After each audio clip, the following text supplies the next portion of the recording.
welcome to Bridging of Ages. My name is Dan Mendelevitz. Today we're going to be talking about building a culture of respect and empathy. A little later on, we're going to have a guest, Barbara Beckley, CEO of the Diamond Factor Network, and she has an extensive experience in the insurance industry and working and leading intergenerational teams. We're going to talk a bit today about creating opportunities for cross-generational learning and how to work with intergenerational conflict, how to have curiosity about what the other people are doing and wanting, and some real practical steps about really shaping an intergenerational culture. What's really important is to have that kind of empathy and curiosity about people of different ages and different experiences. And what you will find is if you have that curiosity and you want to learn and you're willing and open and can listen, you too can build a real culture of respect and empathy. So very important that we think a little bit beyond ourselves and not just our own experience. Because of course we have a lot to give, but we also have a lot to learn. And that is the beauty and power of intergenerational teams. And today we'll be talking with our guest about how to really build it, what works, what hasn't been working, and some of the ideas that you can take away in order to make that work for you. So to get, to think about where and how you can start, how you can continue, to look at what you have on the ground now, I think is really important. But don't forget that curiosity. Don't lose that curiosity. If you remember when you were little, we all had that curiosity. We wanted to learn about the world. And sometimes we lose that as adults. And go back sometimes to that childlike curiosity and go, how can this be done different? How does somebody else look at it? Because as we found in our other discussions, what we say is not always what comes across. And because of the wealth of our experience, we think and absorb information a little differently. So it's really important that we can find a way to enhance those communications, build on the talents of the entire team, and fit it together so it can work together. And I think you'll find this in your organizations and your work, that as we have talked about in other episodes, intergenerational teams are the strongest kind of team.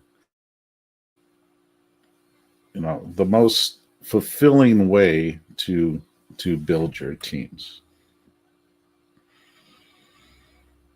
So let's take a look at your curiosity, at your empathy.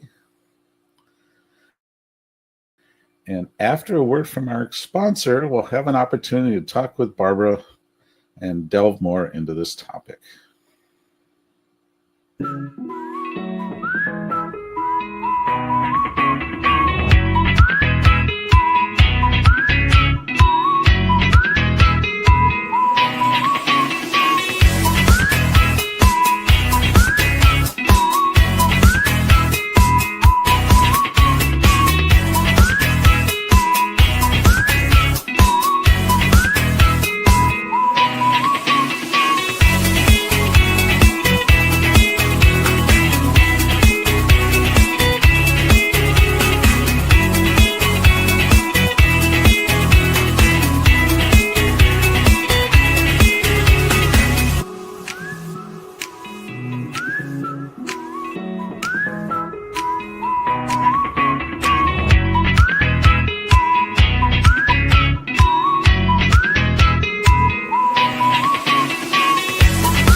back to Bridging of Ages. Welcome, Barbara. Thank you so much, Dan. I love your show. I Thank love you. I appreciate you coming on and having an opportunity to give us some of your insight. Um, yeah, I wanted to ask you, as a leader, what are some of the practical steps that you have found have worked for shaping your intergenerational culture? I always tell myself, and I always tell myself, Dan. Well, first of all, before I even start answering that question, again, I just want to thank you for creating this show. It's very important, especially now. Bridget of Ages is something that, and I love that you're not just looking at the older people, but you're also looking at the overall culture of everybody and making sure that we're kind of coming together to bridge, like you said. So thank you for creating that, and thank you for having a passion for that, because I just want to take my hats off to you, because it's needed. It's needed right now. So with that, I always believe that I always have to go back in time. I take a time machine when it's talking about, making sure that I was once 20. I was once 10. I was once 30, right?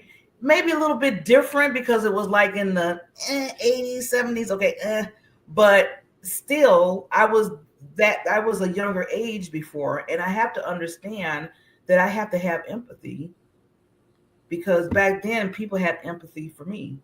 Most people.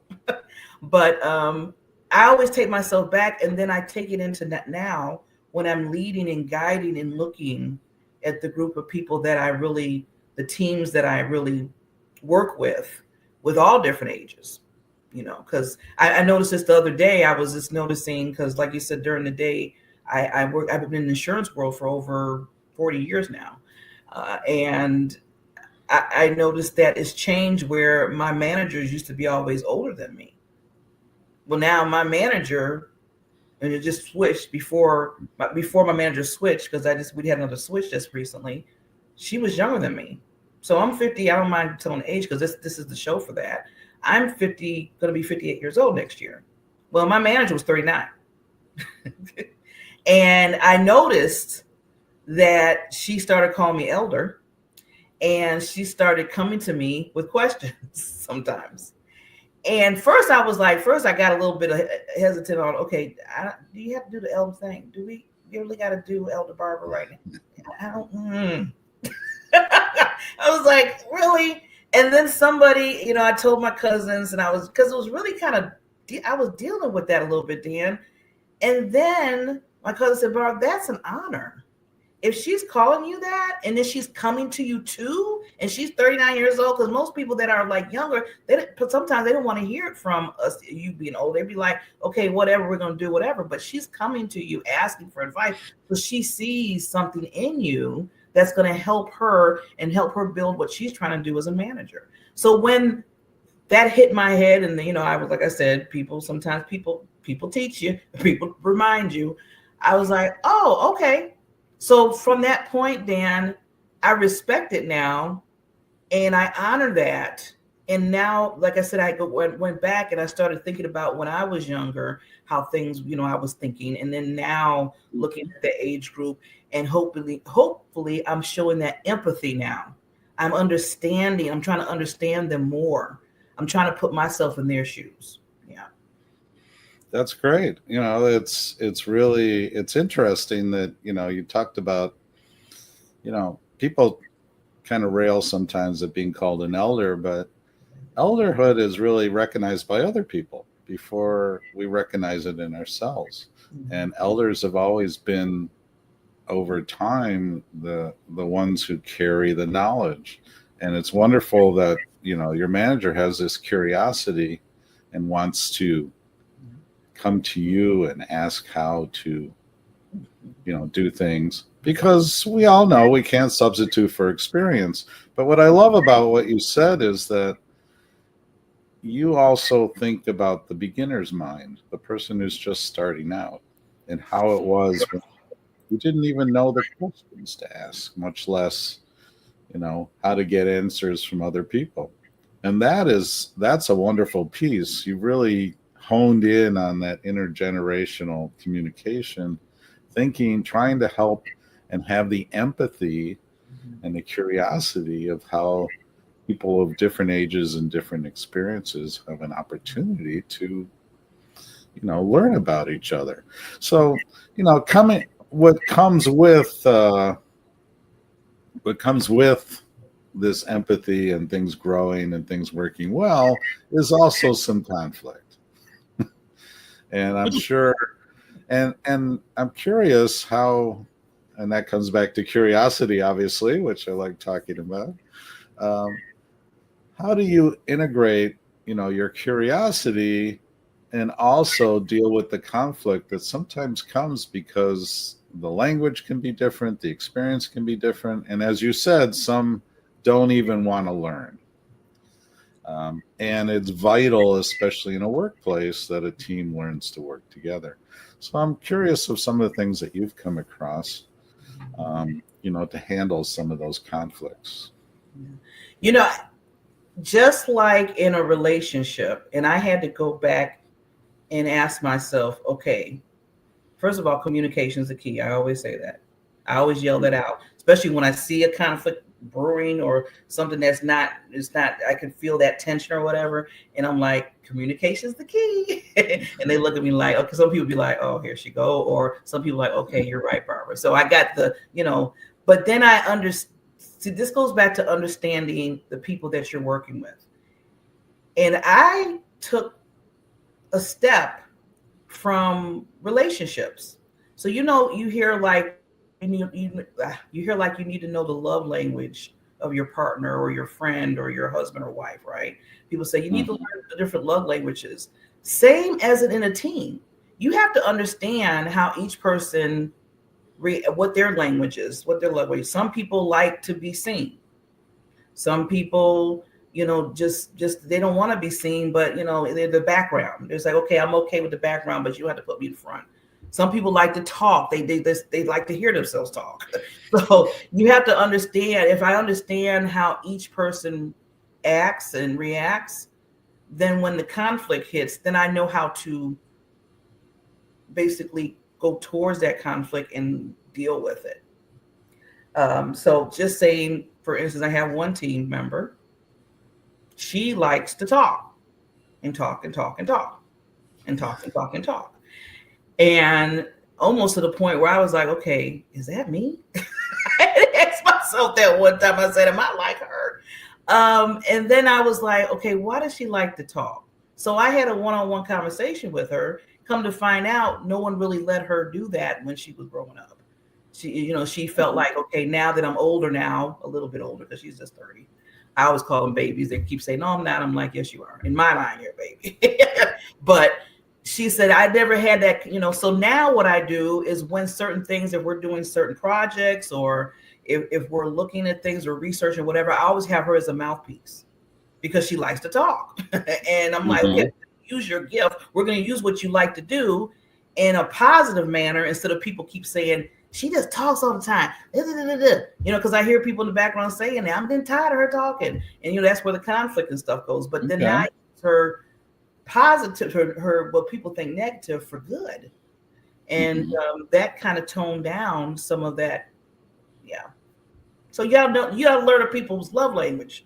And then that helps with the conflicts that come. That's great. And, we've talked about that in previous episodes about really learning how the other person communicates and what their best way. I really like how you took something that could have been seen as a liability and you turned it around and utilized it so it was something that she could enhance the group.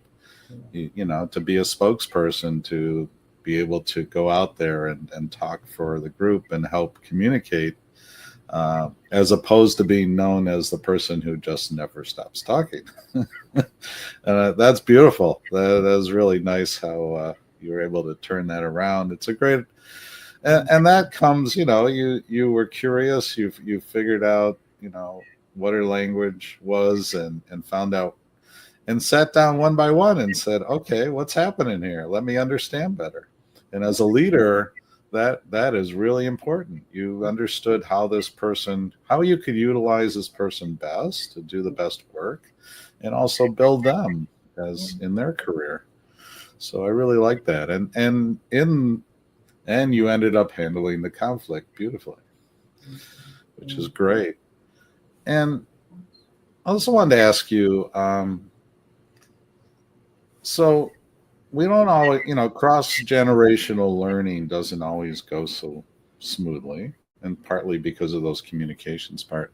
And I'm curious how you've created opportunities for that, through mentoring or whatever else has worked for you.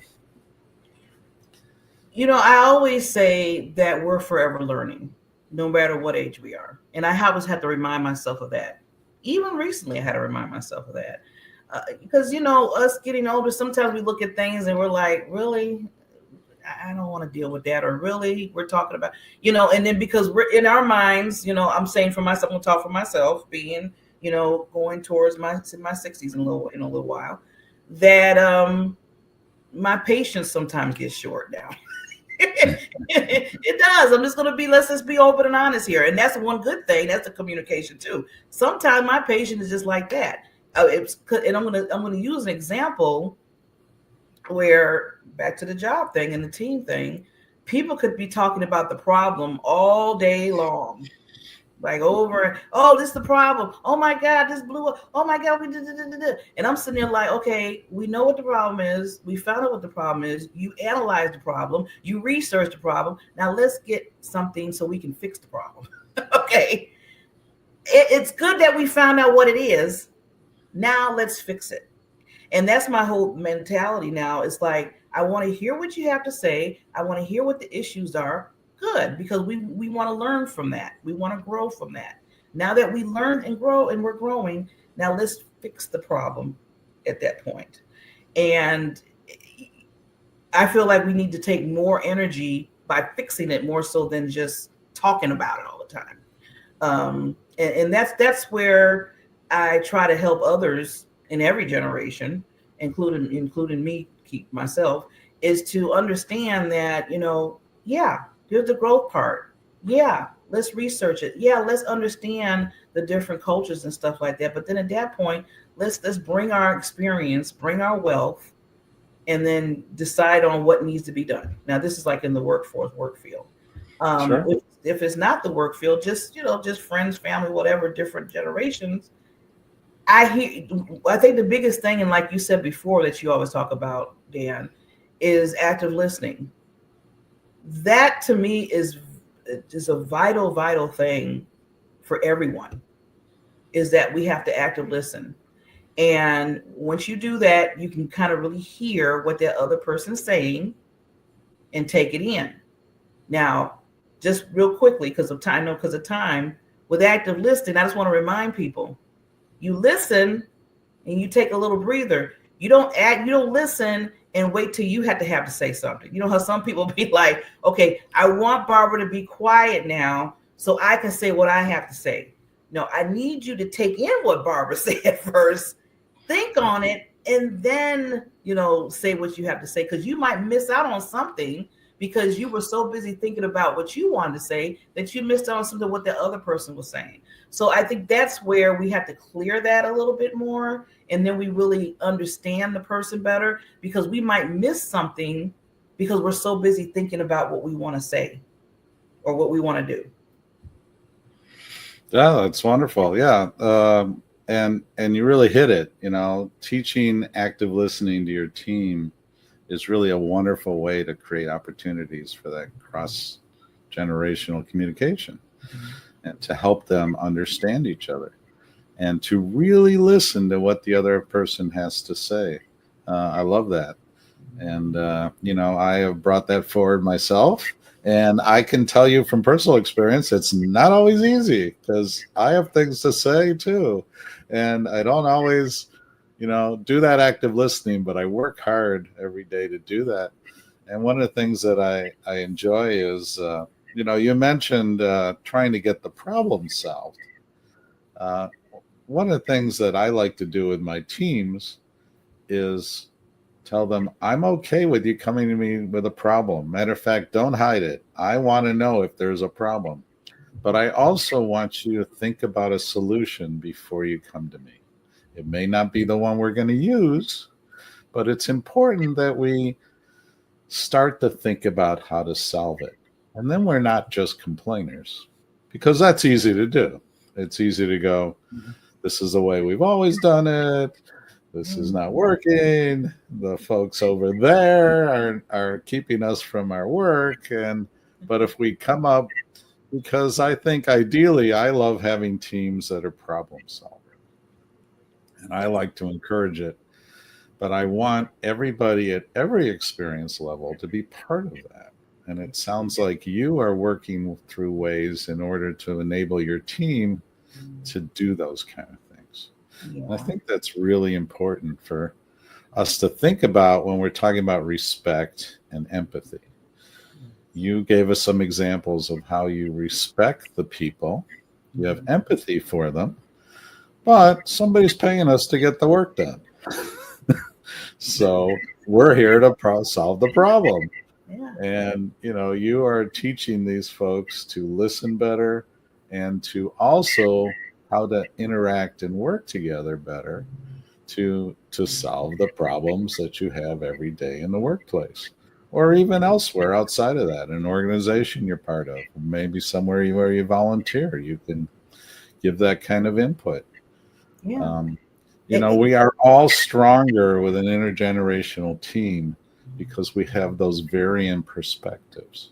Yes. I can't tell you how many times I've had somebody, much younger than me or somebody older than me who saw something different than I did because of a different experience. Yes. And we were able to solve a problem because of their insight.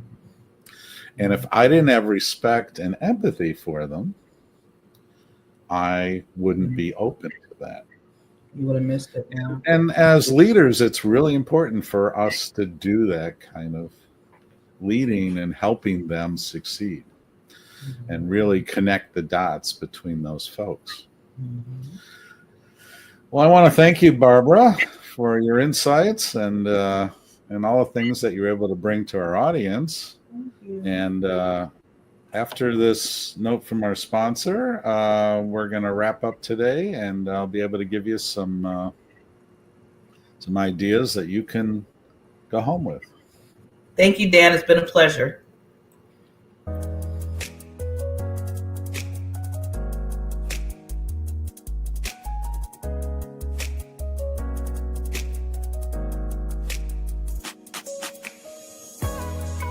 Back to Bridge Builder Bits on Bridging of Ages. Today we talk about talent. We walk past the talent every day, and then we turn around and say, we can't find any talent. How are we excluding it? Because of conscious or unconscious bias. We are not looking at talent that is right in front of us. We walk right by it. Whether it could be because they're too young, they're too old, or don't meet that perfect purple squirrel that we're trying to look for. We walk past talent every day. Don't walk past the talent. It's right in front of you. This has been another Bridge Builder Bits on Bridging of Ages. Well, welcome back. And a wonderful discussion with Barbara Beckley. Just wanted to give you a few takeaways for today. So the first one is I want you to create and look for opportunities for learning in your intergenerational team. It's really critical that you can help as a leader to find those opportunities for them to communicate and to work better together. The second one is I want you to think about how you will approach the conflicts in the future. You can look back and see how you've done it. Do you have that curiosity? Do you have that respect? Do you have that empathy? because conflicts will always arise. And sometimes it's a communication between experience levels. Sometimes it's just personalities. But do you have a mechanism in order to do that? It's really important in your work life and organization life and even personal life to think about how the other person is hearing what you have to say. Because then we have, as a group, more of an opportunity to solve problems. And think about it, especially as leaders. What are practical steps for shaping your intergenerational culture? So take the first two action items, the creating opportunities and thinking about how to handle conflict, and integrate them into the third action item, which is really looking for practical steps. Now you're at the how. You really want to figure out how to shape the culture, how to best communicate, and how to work together with all of them. And the tip of the day today is curiosity. Think about that childlike curiosity, because that will serve you well. That will bring you the empathy. That will bring you the respect, because you're curious on how to do this better and how best to work with your people and help them help themselves. So today, our topic was building a culture of respect and empathy. Our next show is going to be on strength in intergenerational workforces. So we're going to build on what we talked about today and in earlier shows and really get into some of this, how we build and strengthen our intergenerational workforces. I want to thank you again for joining us in Bridge of Ages. My name is Dan Mendelevitz. I look forward to seeing you in our next episode.